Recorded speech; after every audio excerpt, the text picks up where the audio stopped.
तलो हमर भाचा मर्यादा पुरुषोत्तम श्री राम के नाम और हमर छत्तीसगढ़ महतारी के आशीर्वाद।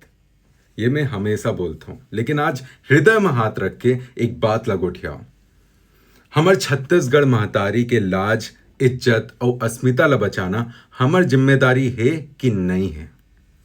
अभी वीआईपी रोड में कोई निपोर है हमर छत्तीसगढ़ महतारी के मूर्ति रा तोड़े के साहस करिस है। दो क्रिएटर मन के वीडियो देखत रहे हो, छत्तीसगढ़िया मन ला नपुंसक बोलत रही सुमन। नपुंसक, अरे का बोलो मन ला, दीमक असन बहुत मन आके घुसर गए हमारे छत्तीसगढ़ में। सारे मन पूरा छत्तीसगढ़ ला खाते, कोई संस्कृति की बात करे तो ओला चुप कराए कोशिश करते मन। छत्तीसगढ़ में ही दीमक घुसे हुए है। मैं कब से गोठियात हूं कि अपन संस्कृति ला सम्मान दो, अपन छत्तीसगढ़िया संस्कृति ला आगू बढ़ाओ, अपन बोली भाषा ला देश दुनिया में गोठियाओ। अरे कम से कम छत्तीसगढ़ में तो गोठियाओ, लेकिन नहीं, छत्तीसगढ़िया सबले बढ़िया। केवल ये बोले से कुछ नहीं हुई, खड़े हुए बर पर ही अपन छत्तीसगढ़ के संस्कृति पर, अपन छत्तीसगढ़ महतारी पर।